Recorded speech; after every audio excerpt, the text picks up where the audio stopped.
सर्वेभ्यो नमः। देववाणी संस्कृतम YouTube channel में आप सभी का हार्दिक अभिनंदन है।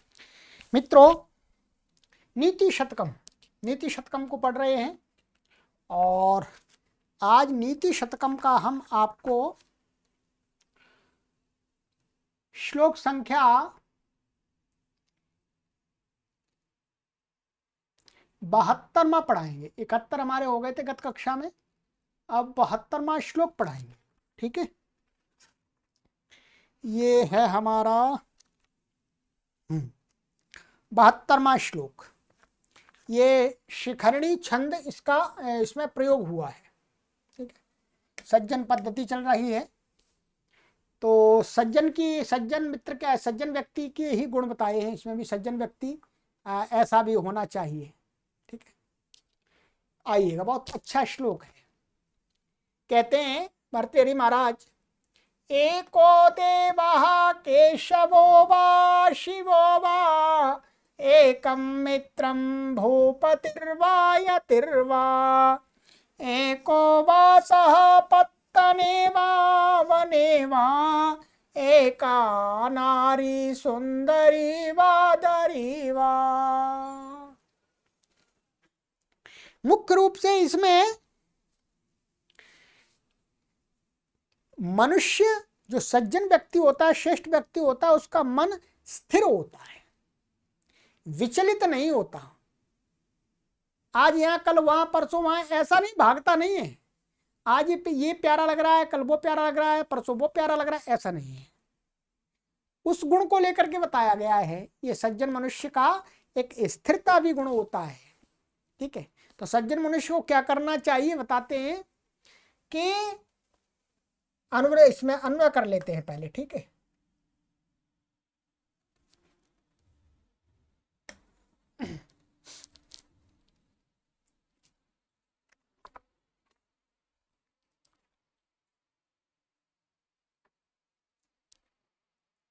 अन्वय एकः देवः केशवः वा शिवः वा। ठीक है, इतना एक वाक्य। एकम मित्रम भूपति ही वा यति ही वा, ये दूसरा एक अलग वाक्य हो गया। एकः वासः पत्तने वा वने वा, ये एक हो गया। एका नारी सुंदरी वा दरी वा। ठीक, ये कहते हैं जो स्थिर चित्त वाला व्यक्ति होता है वो क्या करता है, उसे क्या करना चाहिए। एकः देवः केशवः वा शिवः, यदि उसे पूजा करनी है भगवान की तो या तो वो केशव की करे, केशव का अर्थ है विष्णु है, विष्णु भगवान की पूजा करे, स्तुति करे, ध्यान करे, अथवा तो शिव की करे। दोनों में से किसी एक की ही करे, ऐसा नहीं कि आज विष्णु की कर ली कल शिव की कर ली। ठीक, कहने का तात्पर्य इनका ये है कि भाई तुम पहले भगवान को डिसाइड कर लो कि कौन से भगवान की आपको पूजा करनी है, उसकी निरंतर पूजा करो, उसका ही ध्यान करो, उसका ही मनन करो। ठीक है, बदल बदल के मत करो कि विष्णु भगवान की कुछ दिन की पूजा, फिर हम जो मांग रहे थे विष्णु भगवान जी से वो मिला नहीं तो उनको छोड़ दिया, चलो शिव जी की कर लेते हैं। ठीक है, ऐसा नहीं। स्थिर चित्त वाला, हमने माना हम विष्णु भगवान की ही पूजा करेंगे, उनकी आराधना करेंगे, उनका ही चिंतन करेंगे, उनका ही ध्यान करेंगे, बस उसी की करनी है। या शिव की पूजा करेंगे, शिव का ही ध्यान करेंगे तो शिव की करेंगे, ऐसा। एकम मित्रम भूपति वा यति वा, और क्या मित्र एक ही बनाना चाहिए, चाहे वो राजा को बना लेना, बनाओ, या बनाओ साधु को। यति माने साधु, यति, या तो साधु को मित्र बनाओ या राजा को बनाओ। बदल बदल के बदलो मत, आज राजा को बना लिया, कल साधु को बना लिया, फिर और किसी को नहीं, एक को ही बना लो किसी को बस मित्र, उसी के साथ मित्रता निभाओ। एक वासा पत्तने व बने वा, एक ही वास होना चाहिए। निश्चय कर लो पहले, या तो जंगल में रहना है या तो राजमहल में रहना है। पत्तने माने राजमहल में वास करना है अथवा वन में करना है। जहां एक बार निश्चय कर लो वहीं पर रहना है। ऐसा नहीं याद तो मन में आ रही है राजमहल में कष्ट आ गए, चलो वन में कष्ट आ गए फिर राजमहल में, ऐसा नहीं। भाई निश्चय करो पहले कहाँ रहना है, वन में या जंगल हो, राजमहल में, भाई एक जगह रहो। एका नारी सुंदरी वा दरी वा, और एक ही नारी को प्यार करो ठीक है, एक ही स्त्री को प्रेम करो, चाहे वो आपकी अपनी स्त्री सुंदर है अथवा वो दरी, दरी माने सुंदर नहीं है, बस अपनी स्त्री माने जो एक स्त्री के साथ आप जुड़ गए उसी के साथ प्रेम करो। ऐसा नहीं आज इससे प्रेम कर रहे हैं, अब ये सुंदर नहीं लग रही है, दूसरी स्त्री सुंदर लग रही है उससे प्रेम करने लग गए, फिर तीसरे दिन और कोई सुंदर लगने लगी उससे प्रेम करने लग गए। नहीं भाई ये गलत बात है, ऐसे तो कोई अंत ही नहीं है। तो कहने का तात्पर्य है कि सज्जन व्यक्ति को अपनी चित्त की वृत्तियों को स्थिर रखना सीखना चाहिए। यदि चित्त की वृत्तियां स्थिर नहीं है तो हम और आप सज्जन नहीं हैं। ये पूरे श्लोक का यही भाव है, ठीक है, कि पहले हमें निश्चित करके ही फिर उसी पर टिके रहना चाहिए, आगे बढ़ते रहना चाहिए, ठीक है। अब हम संस्कृत के प्रचार में लगे हुए, कोई हमको कुछ भी बोले पर हम टिके हुए, ये तो बात माननी पड़ेगी। चलिए बहुत सुंदर श्लोक है, ठीक है, ये हमें स्थिरता की शिक्षा देता है। तो सामान्य इसमें कोई समास है ही नहीं, ये सब प्रथमा व्यक्त्यंत है। ये एका देवा केशवा ये अव्यय, प्रथमा ये अव्यय है, वा अव्यय सब जगह, ठीक है, और बाकी सारे प्रथमा व्यक्ति एक वचनांत है, और ये पत्तने सप्तमी व्यक्ति एक वचनांत है, वने एक सप्तमी व्यक्ति एक वचनांत है, बाकी ये सामान्य है। चलिए अब ये श्लोक हो गया, अब इसके आगे का एक श्लोक और बच्चा इस पद्धति में, सज्जन पद्धति में, इसको भी देख लेते हैं, ठीक है। ये हमारा है अनुष्टुप छंद है, ये तो सरल छंद है। ये तो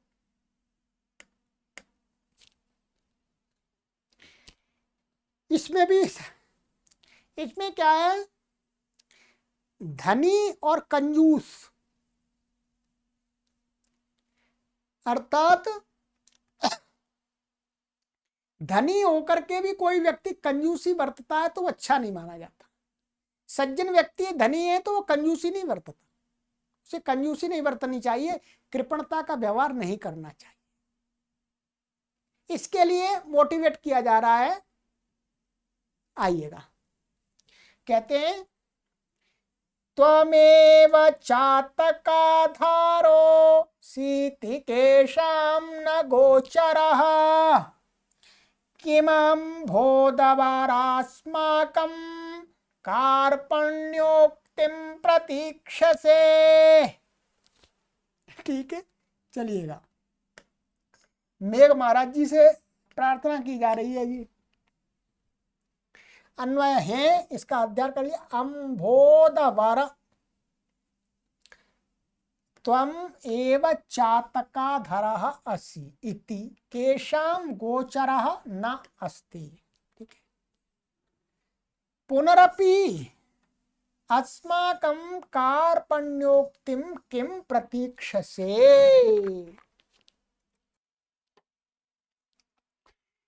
कवि कहता है कि हे अम्बोदवर, अम्बोदवर माने जल को देने वाले हे मेघ महाराज,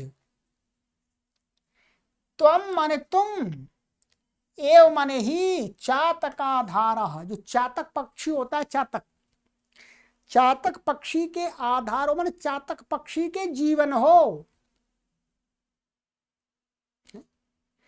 जब मेघ विशेष एक नक्षत्र विशेष में जब पानी बरसाता है तभी वो पीता है, नहीं तो पीता ही नहीं है। ठीक है,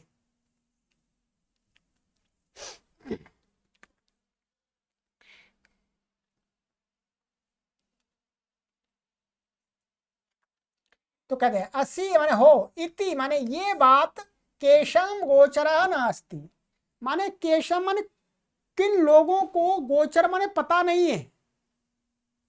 ये बात तो सबको पता है भाई हे मेघ महाराज कि तुम चातक पक्षी के जीवन तुम ही हो, क्योंकि वो मेघ का ही पानी पीता है, वो जमीन का पानी नहीं पीता है, तालाब का पानी नहीं पीता है चातक पक्षी, ऐसा कहते हैं। ये सब लोग जानते हैं इस बात को। फिर कहते हैं पुनरपि फिर भी अस्माकं कार्पण्योक्तिम किम प्रतीक्षसे। फिर हम मनुष्यों की प्रार्थना माने कृपणता रूपी जो प्रार्थनाएं कि हम आपको बोलते हैं अरे चातक प्यासा है, पानी बरस जाओ, पानी बरस जाओ, आप हमारी इस कृपणता भरी जो उक्ति है उसकी प्रतीक्षा क्यों करते हो? क्यों करते हो? प्रतीक्षा नहीं करनी चाहिए आपको। अर्थात आप जल के भंडार हैं, आप जल के माध्यम से धनी हैं।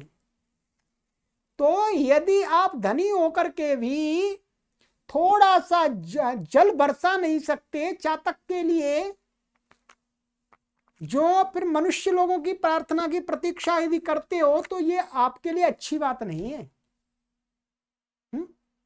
यदि कोई धनिक के सामने कोई निर्धन व्यक्ति आ जाए कुछ मांगता है उसको, और ये उसको पता है कि इस निर्धन का जीवन मेरे से ही चलता है, और वो धनवान व्यक्ति फिर ये सोचे कि भाई आसपास के लोग मुझे कहें कि भाई इस निर्धन को भी कुछ दे दो, इस कुछ दे दो, तो वो धनवान व्यक्ति अच्छा नहीं माना जाएगा। अरे भाई उस धनवान को तो पता ही है ये निर्धन व्यक्ति का जीवन मेरे से ही चलता है, तो दूसरों के कहने की उसे प्रतीक्षा ही क्या करनी। यदि अच्छा धनवान है, श्रेष्ठ है तो, और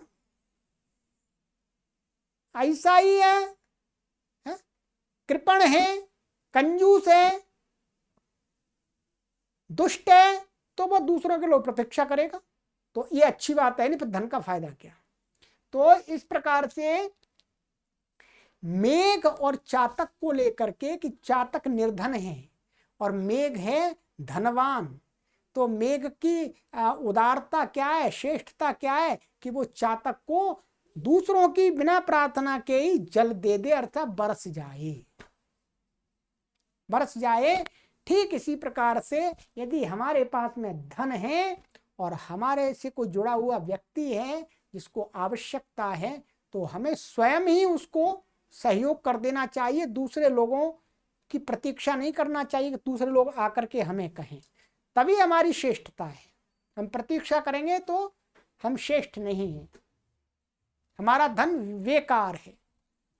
इससे ये शिक्षा मिलती है। चलिएगा, तो ये अम्बोध अवर ये संबोधन का है, ठीक है।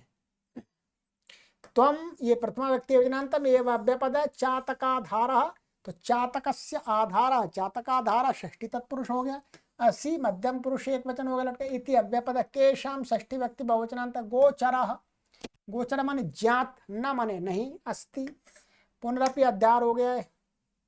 अस्माकम षष्ठी व्यक्ति बहुवचन कार्पण्योक्ति माने कृपणता की उक्ति, कृपणता के वचन, किम प्रतीक्षसे ये मध्यम पुरुष एक वचन का है। ये हमारा सज्जन पद्धति समाप्त हो गई है। अब हमारी चलेगी 74वें श्लोक से परोपकार पद्धति ही। सुंदर सुंदर श्लोक है, काफी फैला दीजिए इस पूरे संसार में भर्तृहरि के श्लोकों को शेयर कर करके प्रतिदिन शेयर करते रहिएगा, प्रतिदिन शेयर करते रहिएगा, ठीक है। अच्छी बातों को यदि आप शेयर नहीं करेंगे तो बुरी बातें आपके घर में घुस जाएंगी, आपके आसपास इकट्ठी हो जाएंगी और आपका जीवन दुखमय बना देंगे। इसलिए यदि आप सभी, हम सभी अपने जीवन को सुखमय चाहते हैं तो अच्छी बातों का अधिक से अधिक प्रचार प्रसार करते रहें। हम अपना जीवन सुखमय चाहते हैं, इसलिए ये विद्या का प्रचार कर रहे हैं। हम कोई एहसान नहीं कर रहे किसी पर, हम दूसरों के लिए कार्य नहीं कर रहे, हम अपने जीवन के लिए कार्य कर रहे हैं, अपने जीवन को सुखमय बनाने के लिए। समाज में अच्छी बातें लोग जानेंगे तो वो लोग जान करके फिर हमारे साथ भी अच्छा व्यवहार करेंगे, हैं? ये तो आप सभी जानते हैं, इतना तो विवेक सभी रखते हैं। तो प्रचार प्रसार कीजिएगा अच्छी बातों में। चलिए, सर्वेभ्यो नमः।